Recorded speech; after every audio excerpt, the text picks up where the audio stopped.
Hello, hockey fans. Hey, howdy, how you doing? Drop the Gloves, episode 13. Brought to you by the good folks at Underdog Nutrition. What are we, a week away from Christmas? 6 or 7 days, 5-6 shopping days. If you have not got your Christmas shopping done, here's what you need to do. Get on the Facebook, look up Underdog Nutrition. Find that Facebook page, give it a like. They've been running all of their deals and specials here the last couple of weeks, stuff that they are trying to do to help you give the best gift possible. And if working out is not your thing, trust me, I know. It's obvious. Working out, not my thing. But the wife and the kids, they big fans of Underdog Nutrition. I don't know what any of that stuff does. I don't need to know. You want to know why? Because I'm going to get a gift certificate, okay? I'm going to get you a gift certificate. You're going to put it in one of those cards that plays music. Put that in there, put it in the envelope, stuff it in a stocking, put it under the tree, boom. Christmas shopping, that aspect of it taken care of. Underdog Nutrition, they can help you out with those last minute shopping ideas. Underdog Nutrition, they support us. Let's support them. Okay, we're set up here tonight at Spirit Hall. We have a meeting here shortly. The face-off for firefighters is this weekend here at Spirit Hall. That is a charity fundraiser, canned food drive and whatnot. That is kind of a cooperative effort between the Gillette Hockey Association and the junior hockey team. That's going to take place Saturday afternoon. We will have around 3 o'clock. We're going to play broom ball. If you don't know what broom ball is, join the club. Apparently you tape up a broom and you toss, you play hockey with one of those. Remember when you were in elementary school, those little rubber balls that you threw to play dodgeball that made that special ping? And I know your memory flashbacks to that ping, and it just was terrible if you got hit in the nuts with it. Like those, I think those are the balls that you use, and it's something where the younger kids are going to be playing with the local firefighters here, and the guys from the junior team will be helping ref that. This will be before their game Saturday night against Sheridan, and that'll be before they get on the bus and drive to Blaine, Minnesota, to the Supermax rink up there, the Schwann's ice cream cones and ice cream sandwiches rink up there in Blaine, Minnesota, for the showcase event that the guys are going to go do. This last weekend had the home games. Great Falls was down here. The boys, they got back on track. Friday night, it started off a little slow. You'll hear that a little bit from one of tonight's guests, Carson Kuche. Talked about it took them a little bit to get back into the groove and kind of get things going. And then once they did, that rolled into Saturday where they really got hot and they really played well. So we'll take a peek at that a little bit, or here in a little bit. Let Kevin Geist walk us through another weekend. The boys, they got back on track. And again, Carson talks a little bit about the speed and stuff with Helena. I think the guys they took the lessons from that. They learned, and they're ready, and they're ready to keep pushing forward. We also have another question from the youngest fan that we have, Catalina. We were discussing, it's that time of year for the Christmas and the gifts and what Santa's going to bring you, or what you've got in the past. So she has a pretty good question lined up that we will get to first before we take a look back at everything that happened the Wilds weekend that was. But if you do not have anything planned for Saturday, you need to make a point. Come spend the afternoon out here at Spirit Hall. They've got home fire foods. They'll have the concession stand open. The beer garden's going to be open. So, I mean, come on, let's do some day drinking, people. Let's come out, enjoy some fun. The ice the ice can be used for more than the seriousness of just the games. There can be some fun activities, and that's what you're going to see. You're going to see the broom ball. Oh, I know what I didn't tell you. The broom ball is going to roll right into the alumni game, which I have no idea. I've never been to one. I hear it's a lot of fun, and from the rules and stuff I see, there's supposed to be a lot of fun had. I could see where that thing could turn out to be kind of serious too, and you know how that goes when you get the old guys and the young guys, and you know the old bull and the young bull out there together, and how that stuff goes. So hell, we might have a fight in the alumni game. I don't know. Looking forward to checking that out. After we take a look at Catalina's question and we do a little review of the past weekend, we are going to get into the awards, the NA3HL weekly awards were handed out. A couple guys made their way on there. So before we get to that, first we're going to check in with our biggest little fan, Catalina Bear, and then we'll roll things over to Mr. Kevin Geist and look back at the wild weekend that was.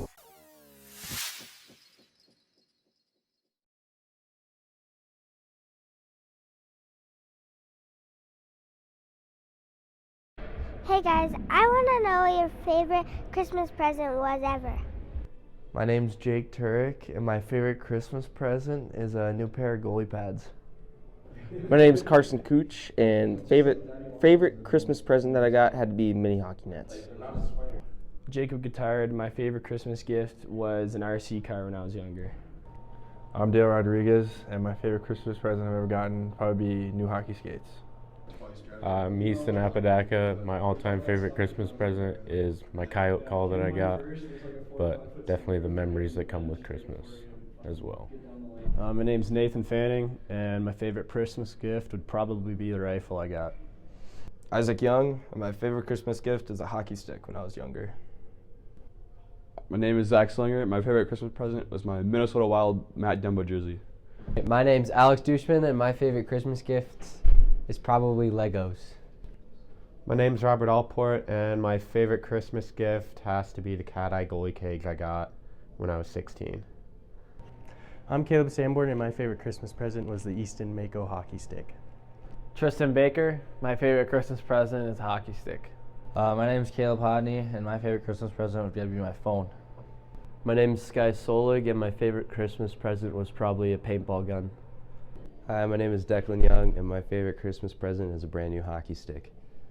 Sage Norwegian, and my favorite present is when I got a brand new driver for golf. I'm Zach Buchanan, and my favorite Christmas present is probably just money, which I'd usually just buy like video games when I was younger and stuff. Ian Richards, my favorite Christmas present was a hockey stick. Brock Chwevich, and my favorite Christmas present was probably my Nintendo DS. Will Blake, and my favorite Christmas present was an air hockey table. My name is Vance Kleinschmidt, and my favorite Christmas gift is probably a PS4. I'm Nick Delabovi, and I think my all-time Christmas present was when I was younger. I got tickets to WrestleMania at the University of Arizona Stadium, so that was pretty cool. But other than that, Christmas is Christmas, so gifts are always nice.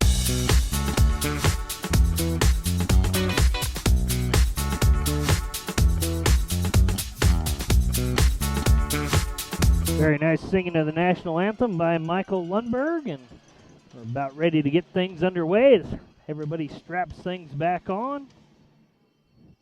The Americans are in their road blues with red, white, and blue, red numerals trimmed in white. Got white stars around their midsection. Got blue socks with red and white stripes with stars on them.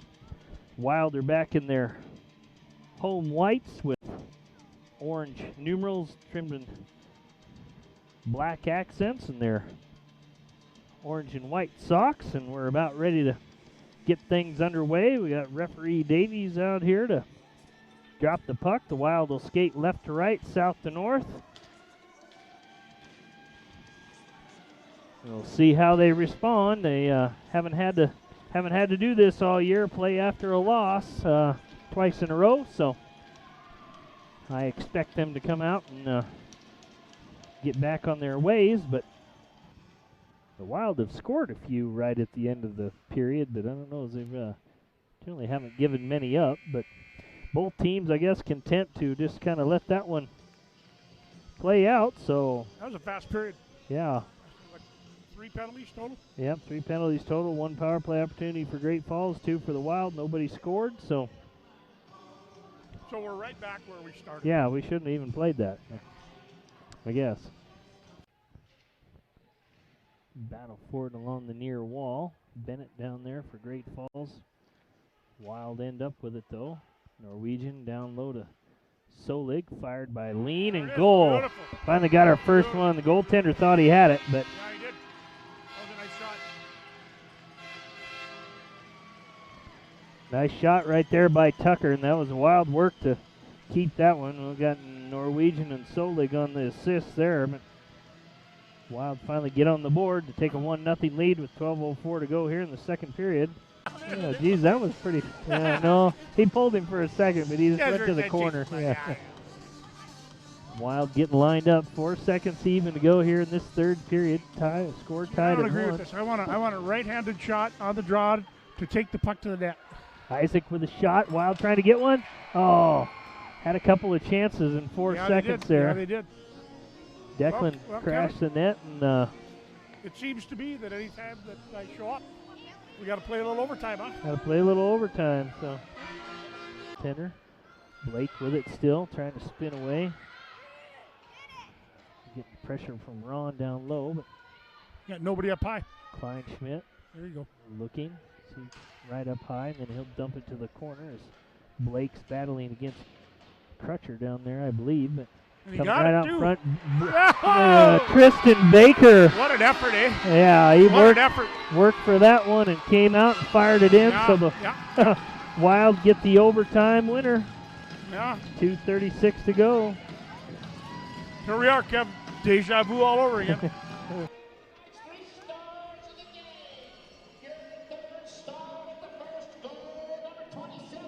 27, Tucker Lean with the first goal. Turek going to be the second star.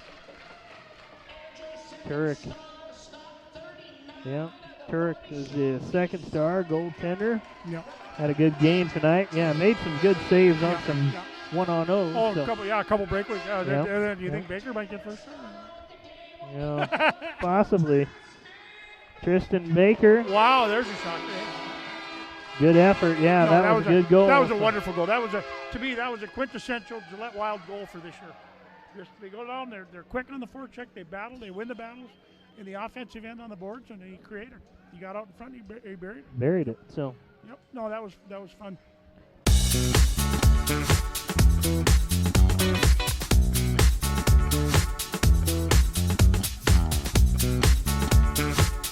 The Wild will be going left to right, south to north here in this first period. Very exciting game last night. The Wild, no score after one period. The Wild got one goal there in that second period by Tucker Lean, and then Great Falls was able to even it up with 2 minutes 15 seconds to go in the game. So that's when we went to overtime, and Wild able to get that victory. So Lean coming in from the side, comes in front. Oh, How could he not? got a paddle on that one and blocked it. Yeah, Wild getting some opportunities here. But Yeah. still have 45 seconds left on the power play. Right There you front, go. yeah, Will Blake. Nice job on the backhander over the far shoulder. Little pass inside, controlled it, and then just backhanded it.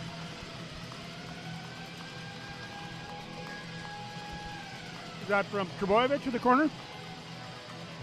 Trebojevic, or did Lean skate out Lean? of the corner? Lean take that, so I'll get a power play goal to take a 1-0 lead, break that power play streak, so 50% tonight. 7 or 8 goals a year and a good backhand, Kev. Goes to the back wall. Blake with it now. Blake with a nice goal last time on the power play.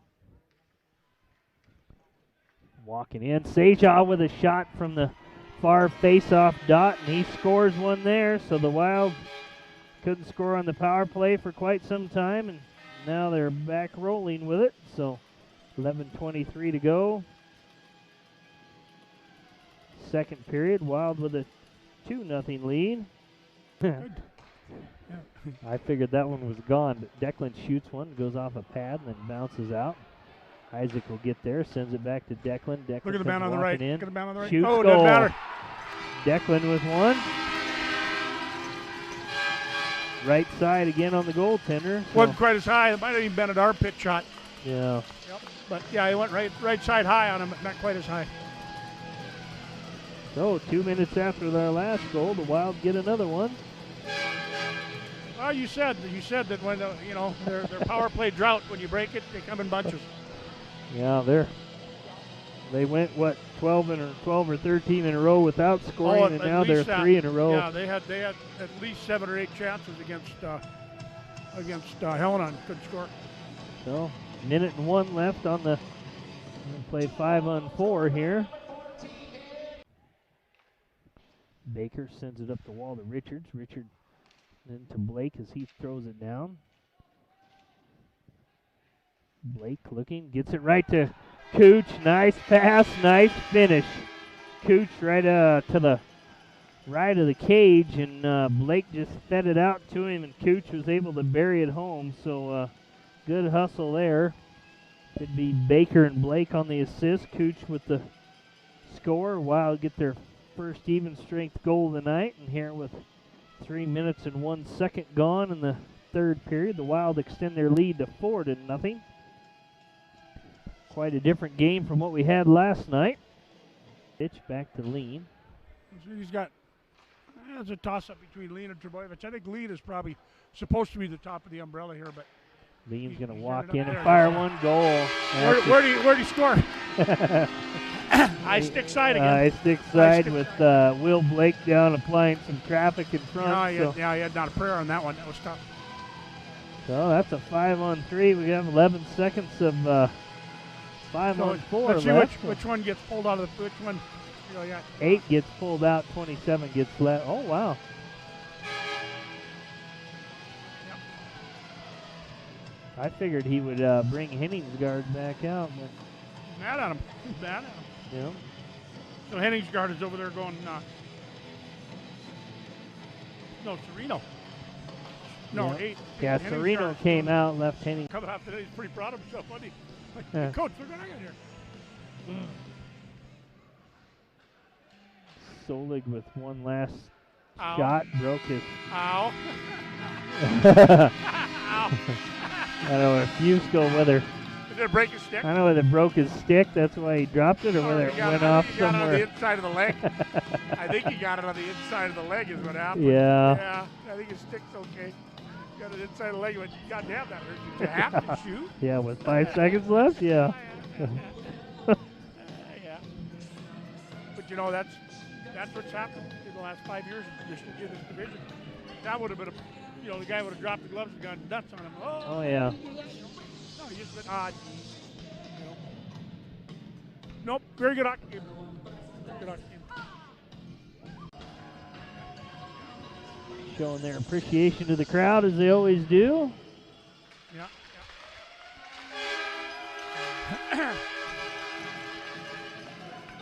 And Ethan's over there talking to him about that one icing that should have been called and wasn't. What about that icing there?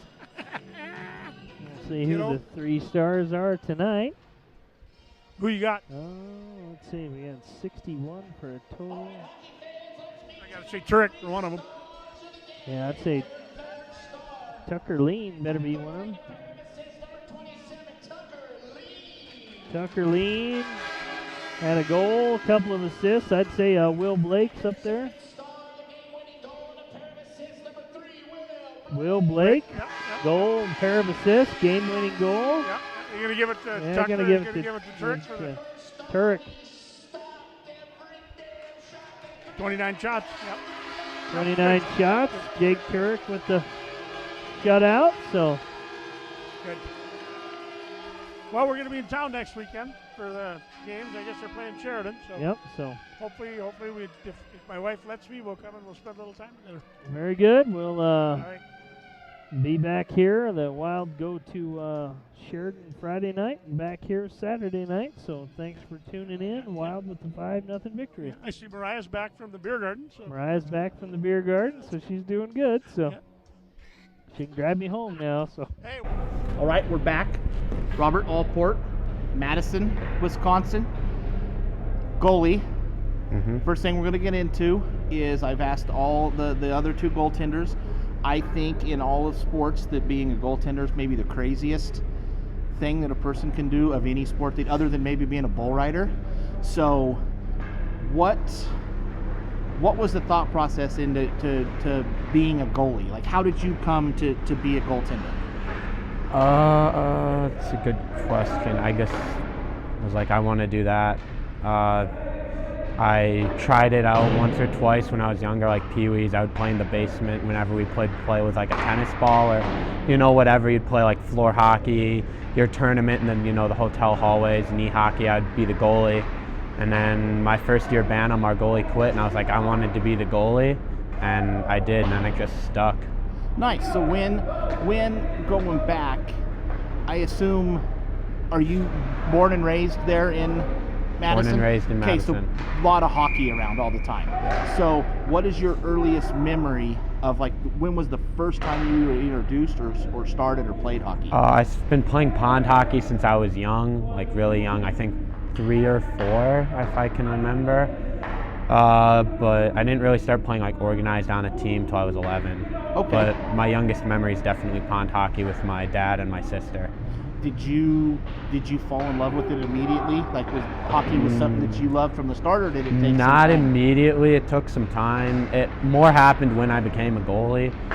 When I was younger, when I was still a player, I liked baseball more until I became a goalie. What other sports were you doing growing up? Just baseball and hockey. Okay. But when I became a goalie, definitely hockey became my favorite. Do you have to be a little crazy to play goalie? Absolutely. And that's what, so my dad's told me that. We didn't grow up with it. So Southeast Colorado, we kind of started to do it. I was about 16 when the Avs come in, and that's our first kind of experience of watching it, and then Patrick Waugh and stuff, and that was my first taste of really paying attention to an individual that was a goaltender.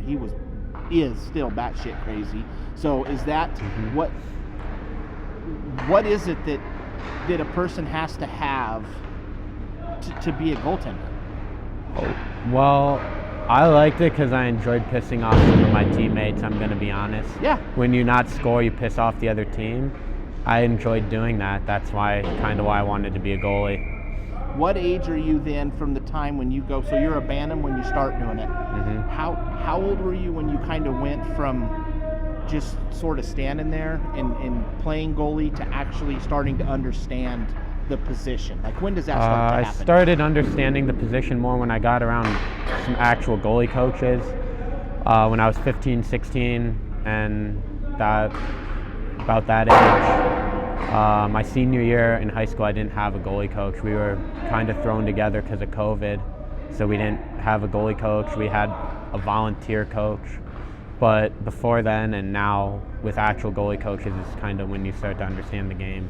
When you meet people who've played at higher levels and have that experience, you can talk to them for a little bit. They can watch you play.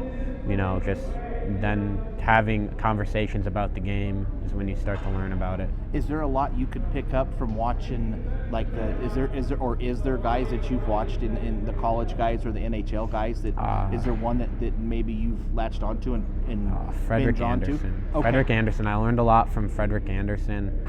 I don't know who that is. So he's the goalie for the Carolina Hurricanes. Okay. I started watching him when I was younger, when he was on the Ducks, and then I followed him to Toronto, and I started watching Toronto's games more.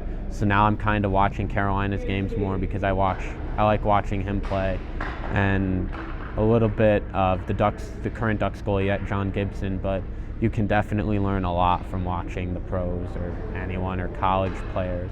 Are there different styles to it? Like, absolutely. Okay, so explain to me some of the different things, like the different ways to go about playing goaltender? Some goalies like to have their hands higher up on their body, like closer to their shoulders. Some like them lower to their hips. Some stand more upright. Some go into a deeper crouch or like a squat. Some have their feet closer together, further apart. Some like to stay up more. Some like to go down quicker. It's all preference, really, but there's a lot of different ways to play. There's different ways to hold your glove, your blocker, different ways to move it in, out, up, down, however you like to track the puck or follow it, different things like that. How much adjustment have you made over your career to your style on kind of from when you first started? Is it the first time you get down in a crouch to really play, do you kind of naturally go to where you want your stuff to be, or is there actual stuff you have to like fundamentally think about, okay, I need to have my hands here, my gloves here, or how much of that did you have to change from when you first started? Over time, I've adapted to my weaknesses, to how my stance is, but when you start, you just kind of go to however you're comfortable. And that's what I did, but over the last few years and over the summer from my senior year into juniors, I've adapted my stance to my weaknesses to be able to move better and stop certain shots easier. What is the structure of the youth program like in Madison? So are you, is it club hockey, like a youth association? There's youth associations, there's different ones. Madison has two, I believe. Two youth associations, and then the surrounding areas each usually have one or two depending on how big they are. And then we have AAA teams. We have one in Madison, and then one in Milwaukee, and one in Green Bay, and one in, all over the place. They're based more out of northern Wisconsin, but they play out of a lot of rinks. But it's mostly just youth clubs, like your, I guess, recreation kind of, like, it's called youth. Really, it's not really super competitive yet. That's the base of it. So when you really do start to get into the competitive style of stuff, are you able to stay around Madison a lot, or how much travel are you having to do? For me, I had to go to AAA. I went to the team in Milwaukee, so I was driving an hour and a half to and from practice 3 times a week. And then the year after that, I moved out to New Jersey. How old are you when this happens? I was 15. Okay, gotcha. And then when I was 16, I moved out to New Jersey and billeted out there to play. Okay, and that's what I think it was your dad that was here early in the year when I was visiting with him, and that's what he was talking about, that there were some wild drives getting out to New Jersey. Yeah, so that's the drive. Is that kind of the fun of the whole aspect of the junior hockey stuff, or some of those things that you've got to experience with family and stuff like that? I don't know. I sleep in the car. Okay, so you're out. So no, I'm it's done. all the same for you? It's everything. Every state looks the same. Yeah. Back of my eyelids. What was New Jersey like? I assume maybe not as different culture-wise from Madison. Like, was the culture shock more going to Jersey, or was the culture shock more coming to Gillette? There wasn't really any culture shock. The only thing was accents out east. They talk a little bit different. Yeah, okay. I had to understand that. They pronounce certain things differently. Like the biggest one was Worcester. It is not spelled like that at all. Okay. But it was a lot. It was like Madison. The town I lived in out there was a lot smaller. Everything was closer together. Everything was walking distance.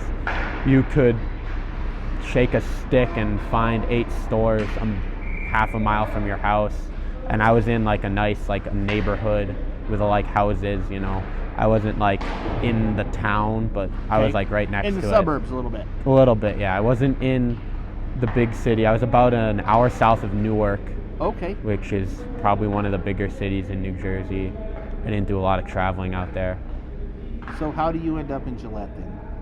My high school coach, he wasn't the actual high school coach. He was the actual high school coach, but he didn't coach the team because of Wisconsin high school rules. His cousin scouted me and was referring to me to other teams. I talked to them, decided I didn't want to go there, And then I got a text from Taylor Shaw asking when he could call me about coming to Gillette, Wyoming. Well, he didn't say Wyoming, he just said Gillette, and the first thing I said was, "Where is Gillette?" And then I talked to Shaw, talked to him a little bit, talked to Hayes, and I was like, you know what, I want to come out here. It sounds like a good opportunity, a good program. I think it'd be a good step for me to come out here. And I was like, besides it being in Wyoming, and I'm not sure where that is. Yeah. I mean, I knew where it was, but it took me a second. I'm used to going east, everything, east or south, not west for hockey. So, but I decided it was a good opportunity and wanted to come out here. First thoughts or impressions when you got out here? What do you drive out here that first time? I drove out here. Okay, so what do you think as you're getting closer? Like, are you like, oh my God, what is this? The highways are 80. I liked that a lot. Yeah, no, that is pretty cool. There were not trees. Yeah, there are no trees. There are no trees. Yeah. There's a lot of wind. There was a lot of wind. The first memory I have of the wind was in the Black Hills in South Dakota. It was very bad. Nice. But I liked it out here a lot.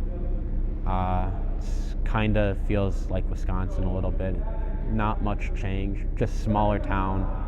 I'm from Madison. That's about, I think, 500,000 people with the surrounding areas to Gillette, which I was told was around 30,000. Okay. That was really the only change. Otherwise, it just kind of feels the same. Now, you're kind of on the road to getting back to being healthy. You had some stuff with your arm. Yeah. Are you on schedule? Are you getting back to where you want to be, or kind of what's that timetable?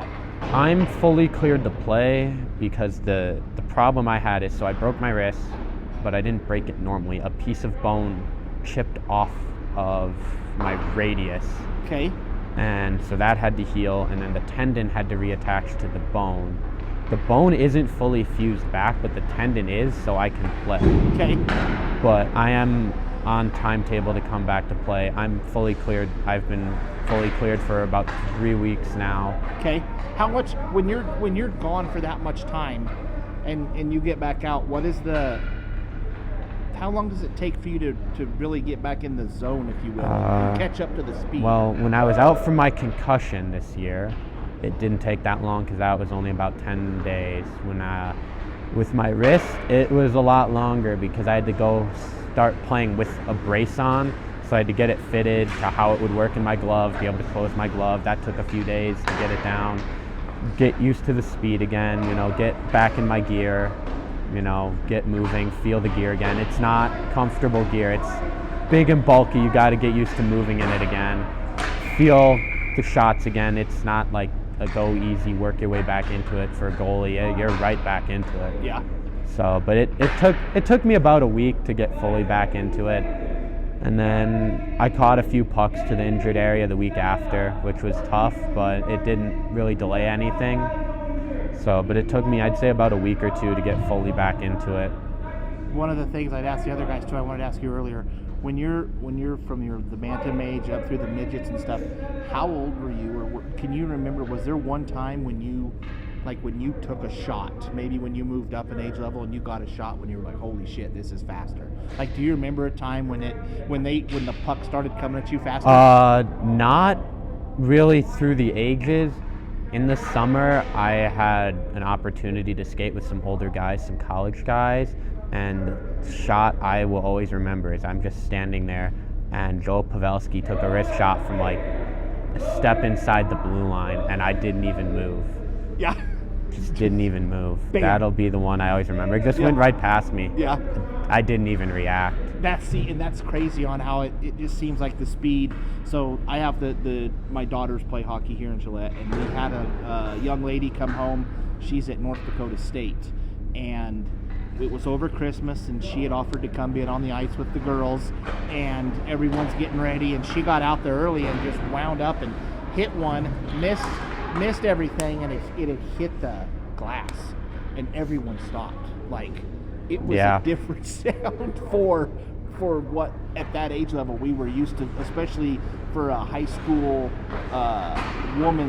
girls age level for what they shoot. But she can rock it. Puck, and that was just that's how you tell that's that next level up.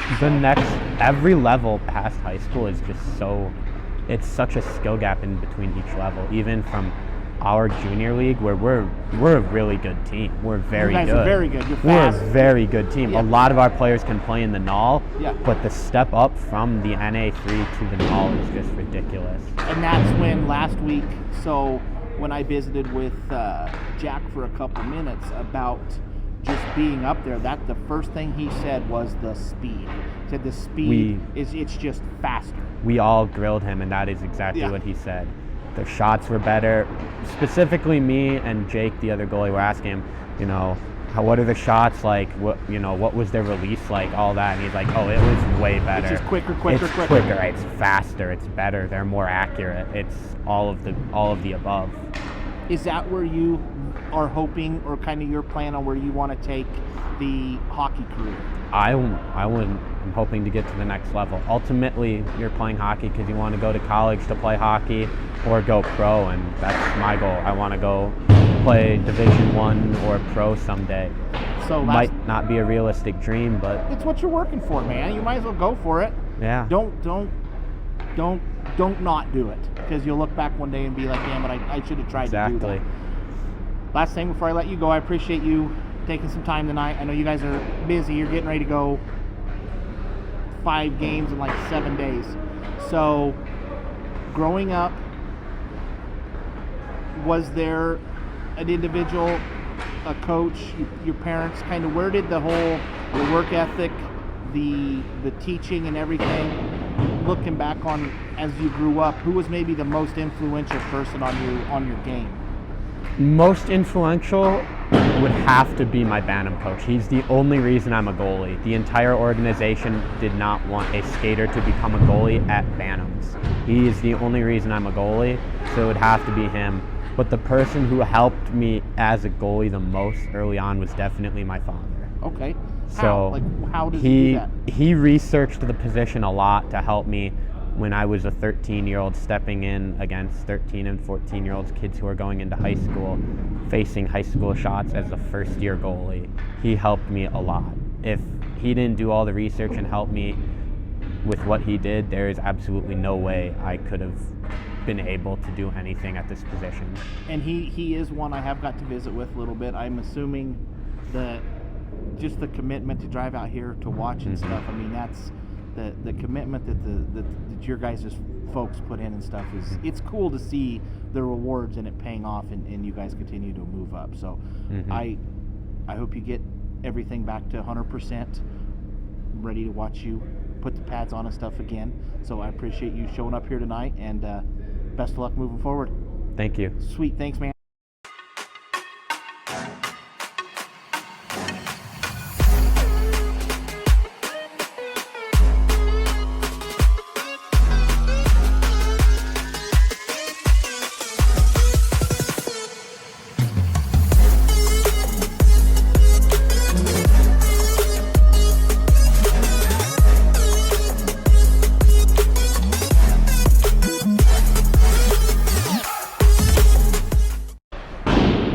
Welcome on very special guest, Carson Kuche, Flagstaff, Arizona. Is that correct? That's where home base is? Cool. Yeah. Thanks for taking some time. This weekend, getting back on the winning streak after kind of what happened in Helena.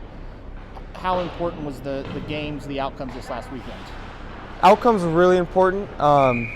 We came out pretty soft, I guess. For the first game was really slow for us. It's just not something that we were used to, especially after playing Helena, super fast team.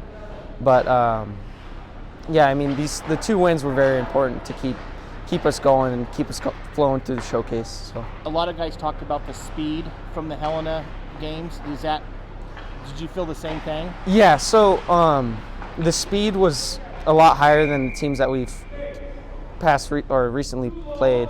The other thing was the physicality. I mean, Helena, they're a strong, big team, and I think one thing that we are lacking going in is strength, I guess, as far as just playing the body and just moving and winning battles and all that. Is that stuff, can you fix that at this point of the year? Like, how do you work on that and correct it?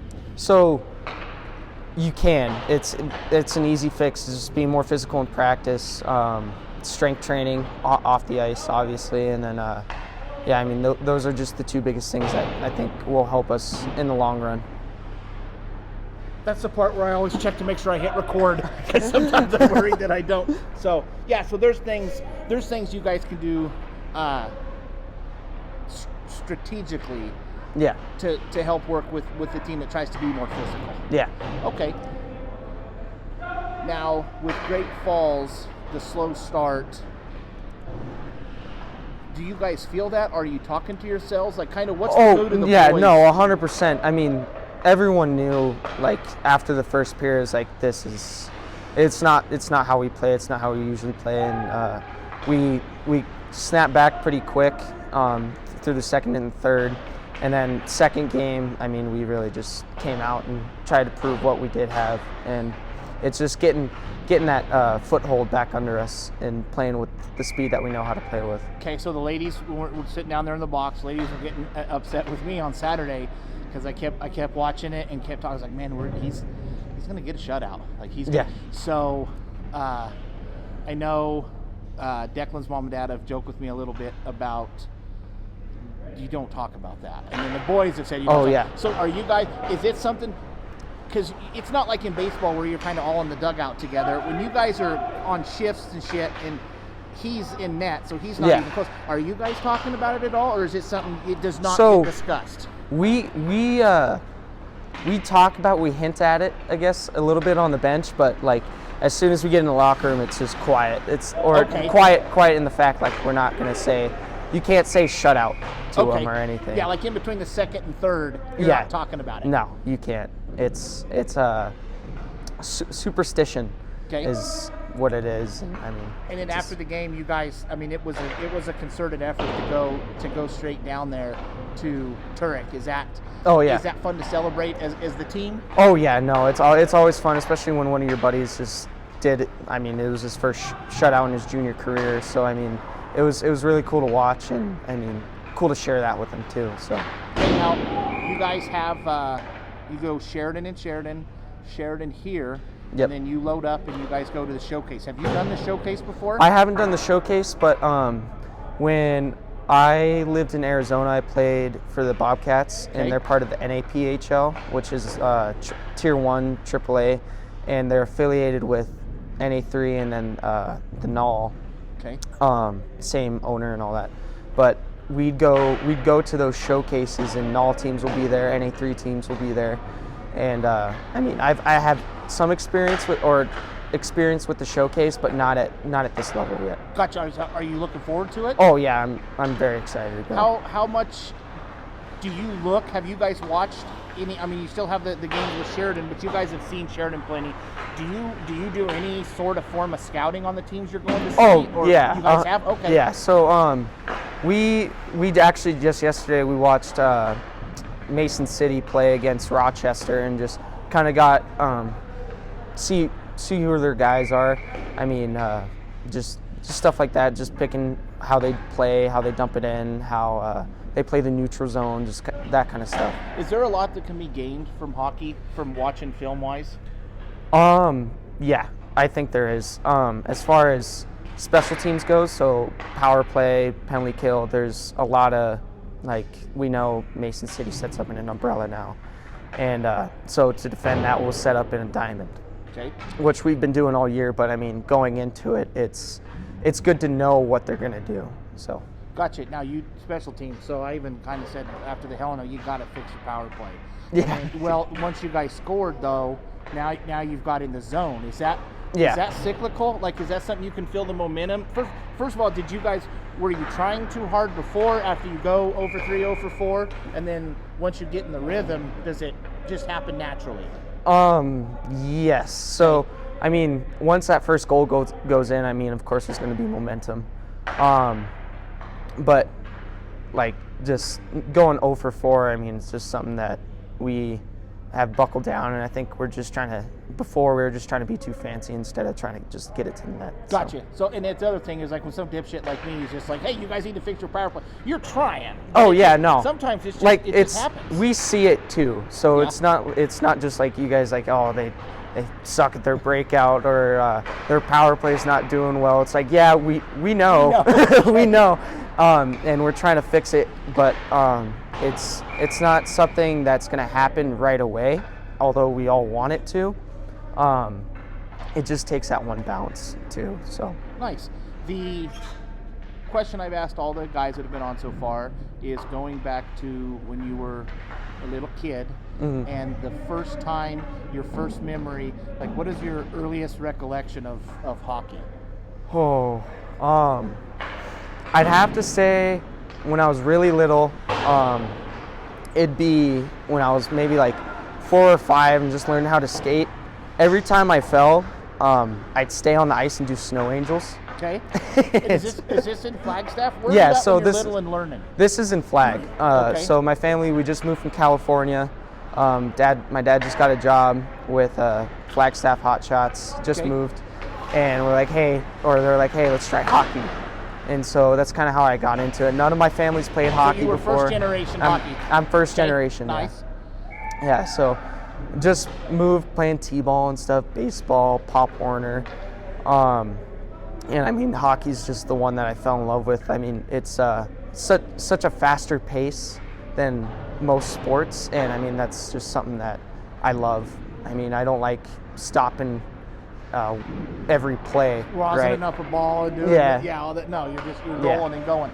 Flagstaff's a little different from the Arizona standpoint, where you do get a little winter there. Oh yeah. And it's so there. It is conducive. Maybe was it ahead of the race a little bit hockey-wise within the state, or was it still blowing up in Phoenix? So, like, was that still the hot spot? You would think so, but Flagstaff's such a small town. I mean, it's, I guess, a little bit bigger than Gillette, but it wasn't really known for hockey. I mean, it's still considered, it's the high desert, right? So hockey's not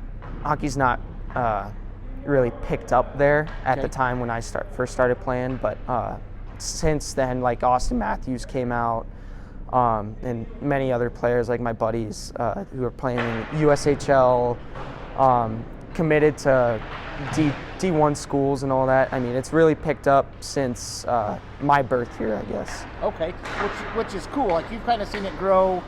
It's when you look at the hockey hotbeds in Minnesota and Canada and North Dakota and Arizona, but it has surprisingly bounced up in like the last 10 years. 100%. It's become a place for some good hockey can be played. Oh yeah, and I mean, there's good players coming out of there all the time. I mean, AZ just had 8 guys drafted in the WHL at 16, and I mean it's pretty fucking cool to see. Yeah, guys that are coming through and getting drafted. Yeah. And it just shows how much improvement and how much the game has grown just in your state. So, how was the structure of the youth hockey program there? Like, were you going a long ways for games, or were you able to stay close, or how did that kind of work? Flagstaff, it was we'd always go down to Phoenix and go play. We were when I was like 10, we were considered A or B. And we'd go, so it'd just be Phoenix, and then we'd go to Vegas sometimes for tournaments. We'd go to Colorado for tournaments. Utah we've been to, California. It's just all those western states pretty much. And then it'd be very rare to go to like Chicago or Minnesota and all that. But so you were mainly staying down in the West and doing all your stuff? I was when I was younger, but as I got older, I want to say when I was 11 or 12, no, like 10, I started doing select teams. So that's when you go down to Phoenix, right? Go play in front of coaches and all that, or go do camps. And there's a coach that puts together a team over the summer. And he's like, hey, you want to come play with us? We're going to Minnesota. And and just do that with them for like a tournament or so. So is that about the age when because there's got to be a time, I'm guessing, with all you guys where you really make a commitment where, you're all a very humble group too, but you start to realize you guys are the better hockey players. So yeah. And at what age was it when you decided you were going to take the next step and maybe, it's money, you're going to throw more money at it and all that shit. Yeah. Like, when did that start happening? So, it was my entire career has been dictated kind of on money and what I can do. Yep. So when I was 10 or 9, when I started doing the select stuff, was like, all right, I really want to do this growing up, and I really want to get good at it. So I need better competition. I need better coaches who aren't my buddy's dad and all that. So that's kind of when I was like, all right, I want to do this for a little bit. So. And then how did you go from that down there to how did you end up in Gillette? So when I was playing U18 in Arizona, we'd go to these showcases every year, and there'd be NA3 teams and NOL teams and all that. And I got looked at by St. Louis, the junior team. Okay. And so it was my last year 18s. I was like, all right, this is the only junior team that's really looking at me right now. So I shipped out to St. Louis October, so after my fire season, and then wasn't playing much. I want to say maybe 20 minutes in 4 games that we played. So it wasn't the right fit for me, and I was going to ask for a trade, but I voiced my opinion to my billet dad, who was my assistant coach at the time, and we're like pretty good buddies. But he went to the head coach and be like, hey, you're not going to play much here, but here are the teams that want you. And I had, it was Bay State in the East, Wausau in Wisconsin, Cody, and then Gillette. Okay. Are you happy? Are you happy with the choice you made? I'm very happy, and I picked Gillette because Shaw, at the time, he was one of the coaches that I skated with the select team. Okay. So there's this guy, Todd Collins, in Arizona, and he put together a team called Team Northwest. And every summer we'd go out to Minnesota Duluth to go play, and Shaw was one of the assistant coaches at the time. So it was not a home feeling, but a familiar feeling coming out to Gillette with that behind me. With kind of the difference between, this is the 3 program, any hockey association or program I've been around is here. So like, what are some of the differences here between, like here in say St. Louis, with even like the rink, the training stuff you get and all that? So, like, is it more here? Oh yeah, 100%. It's way more here. There's more community backing, especially. There's a lot more people that show up to games. The coaching's a little bit more homey and familiar to you. Yeah, I mean, as St. Louis, it's I don't know. It depends player to player, right? But I just kind of felt left out. I guess I didn't really fit in, and I mean, it's nothing against their program. They have a really good program, but you're an out west guy. Yeah. Like you're from the west. Man. Yeah. I don't blame you, as am I. So that's why we've stayed out here. So you talked about the firefighting and stuff. So I want to know when did you first start doing that? So your old man does it. Yeah. Okay, and that's what got you into it. Mm-hmm. So what is, like, to me that seems dangerous. Is it the adrenaline? Like, what is it? Oh, what exactly is it? It's all of it. I mean, it's my first year. I had a complete blast. It was when my dad was still healthy, right? So he was still going out and fighting fires and stuff, and I was fortunate enough to go on a couple with him. But I did it right out of high school. So I skipped my graduation. I went on my first assignment to Sierra Vista, which is a town of 100 people or whatever. And so we'd stay there for 2 weeks and hike and stuff. Sierra Vista, Arizona? Yeah. Been there. Dude, I swear to God, I've been at a substation. I've been from Sierra Vista up to, we would go down to Nogales, Sierra Vista, and then up to, we stayed in, oh my God, what's the town that's straight north of Sierra Vista? Patagonia? No, not Patagonia. No. Tucson. No, it was southeast of Tucson.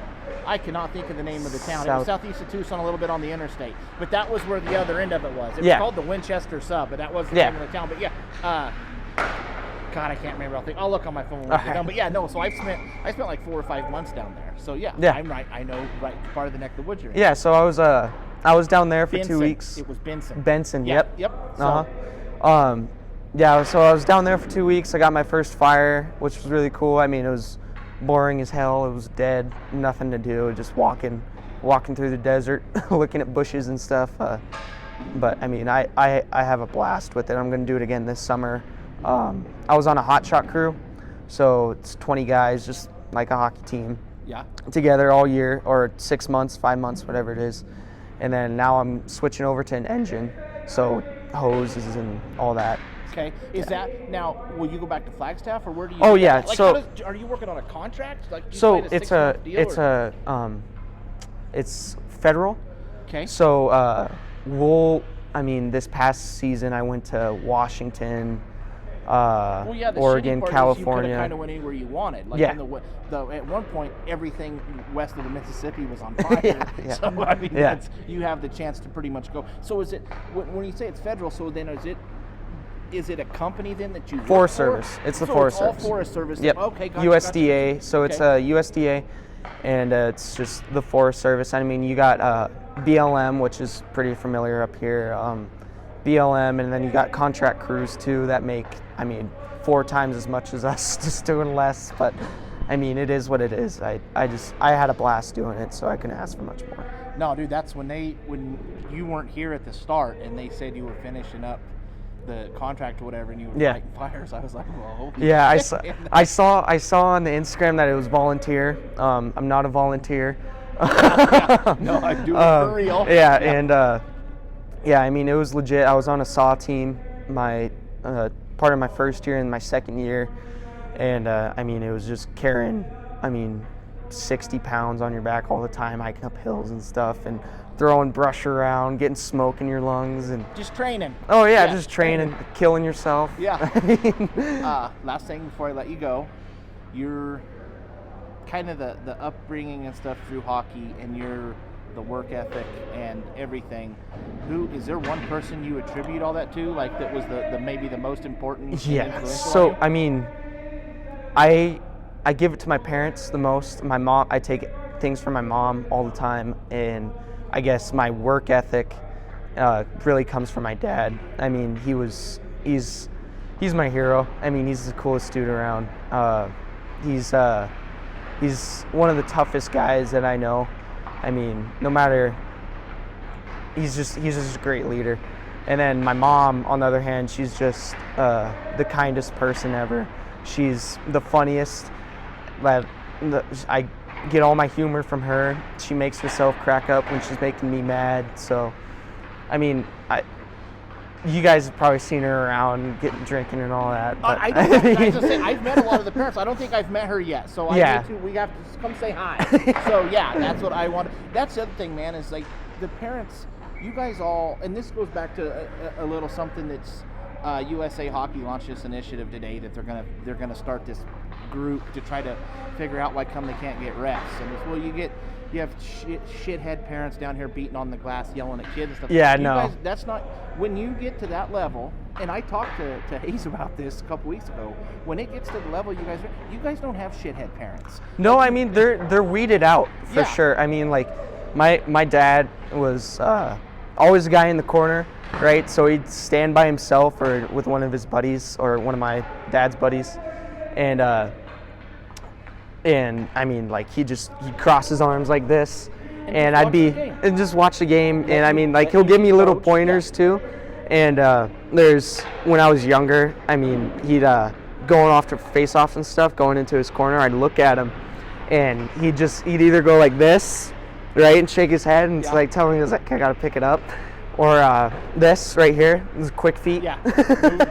Yeah. And I mean, it was just those kind of things that really picked him out. And then my mom got along with mostly everyone, but she picked some great people to be around growing up, and that's cool. So it was really helpful, especially for me, not having my mom yell at the refs all the time. I mean, she's yelling, but I mean, everyone yells at them. Yeah, exactly. Right? So it's not malicious. That's my thing is that now at your guys' level, for the junior games, that's fine. Oh yeah. If you want to come out and scream a little bit, I don't have an issue. When it's Sunday morning at 9:30 and you're out motherfucking a 14-year-old kid trying to ref a sports game, like, what are you doing? No, my parents wants you here. My parents would never do that. Yeah. So and none of you would. Like, first of all, a junior team's not going to take you if that's coming, because they're watching. Like, he knows your parents too. He watches them, and like, they ask questions and stuff. So that's that's the part that you guys have cool.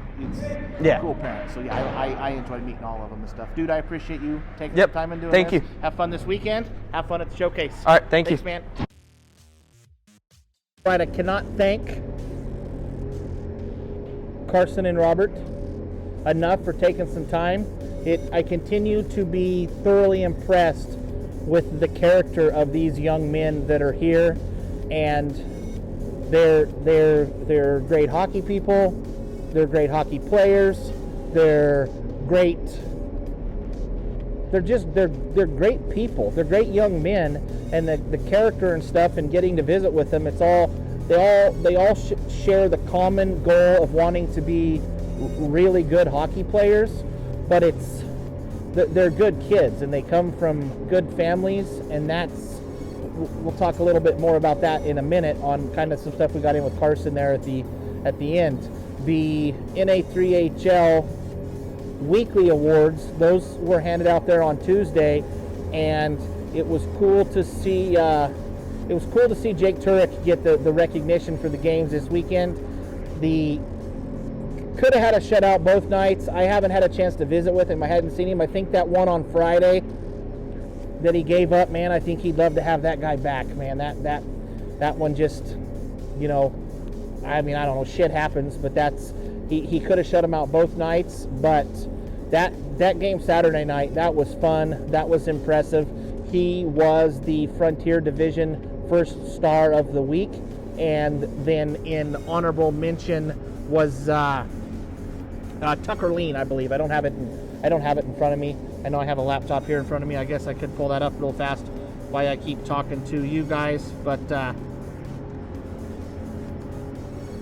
yeah, so those were the awards. Jake was dude, it was cool to see him. It was cool to watch the reaction and hear the guys as soon as that horn went off Saturday night, and then we'll all rush over to him. That's a cool team. The camaraderie that comes from something like that. It's cool to get to see that and to be down as close as we are. And I know I feel lucky. I think that where I get to sit is it's the best place to watch. It's the best place to watch the games. It's not too bad sitting up here either, but it's a hell of a lot more fun down there where I get to sit. So Friday night, guys go to Sheridan. They'll come home. Saturday night they will be here, and then I believe immediately after the game it's going to be where they load up on the bus and they head up to Blaine, which is north of Minneapolis, St. Paul there. They will head up to Blaine, and they have 3 games starting on Monday night, Tuesday and Wednesday, and then a lot of the guys are going to get to, or I think damn near all the guys are going to get to take off and go see the families there for that few days over the Christmas break. One thing that I talked to Carson a little bit about, there was a thing released today on USA Hockey has formed this task force to look into the problem we're having getting officials, and I think this is more so at the younger age groups, the youth programs, but it also kind of filters in, because if you don't have a filler system going in, as these officials, they age out just like the players age out, not from the standpoint that there's any age limit on them, but they just, as they get older, they either don't want to do it anymore, or it's kind of the bullshit they have to put up with. They don't want to do it anymore, and whether it's from the coaches or the players, and I guess it's a little frustrating that I don't know, where if you work somewhere where there's a lot of task force and a lot of teams and a lot of projects put together and to try to figure out what's going on, that this problem could be solved very easily by just getting rid of the shithead parents or the shithead people at these rinks that are making it not fun for the folks that are trying to officiate these games. The youth hockey season, we're a month and a half, 2 months into it, and just me personally have witnessed some stuff where there's grown men, can't guess the age, 40s and 50s, that are sitting along the ice just banging on the glass, just talking shit. In the case of the one, it was like a 15-year-old boy that's just getting into this, and that's your first time reffing. The whole atmosphere of it is things are happening fast. You're trying not to screw up. I can say honestly, my youngest daughter, this is her first year getting into it. She's done 6 games now. She's had 1 game where one guy he was drunk, which he's been in our blotter before. He's usually good for 1 DUI a year when they come over here and play. But the coaches and the kids have been very respectful of her and her learning, and she's self-aware. They know when they mess up. You know, these kids are not out. It's like the episode we did with Mackie there a couple weeks ago. They're not trying to screw anybody. Refs don't intentionally go out and be like, man, I'm going to hometown the shit out of somebody tonight and screw them. But I would like to see more clubs adopt there's no strikes or foul. If you're up against the glass and you're being an asshole and making a scene, get them out of here.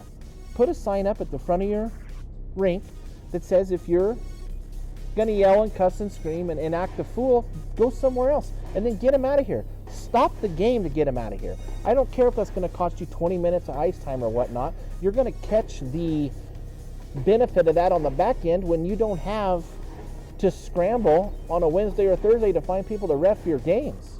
Yeah, I don't think there needs to be a special task force. I don't think there needs to be a bunch of meetings. At some point, somebody at one of these associations has to be the person, or that association has to be the first one that says, we're done with the bullshit. If you're going to come and act like an idiot at these games, we're done with you. Go do that somewhere else.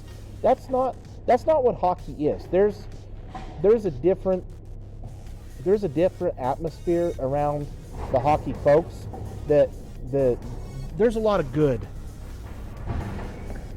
There's a hell of a lot of good in the effort and the time and the stuff that goes into putting on these hockey weekends, from the volunteer standpoint, from the folks that work to keep the ice in good condition, from the folks that are in the concession stand, and everything that has to go into it. Don't let some idiot ruin it. I'll stop now. I'll get off my soapbox.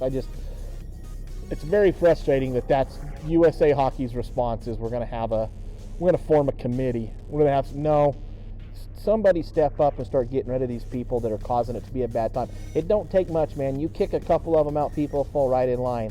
But until you do, I mean, it's shithead parents, man. Shithead parents have shithead kids, and you might lose a couple. You're, 600,000, whatever. You might lose a couple grand for membership, but it'll be worth it in the long run. So, okay, that's it. I'm sorry for complaining. Thanks for listening. You probably stopped. There's probably nobody's made it this far. Again, I thank the guys for coming out. We will try to do next week's episode with like a mega recap for the mega showcase. Going to try to wrap up all 5 games. I have 2 more young men lined up to talk to. We'll try to get that hammered out.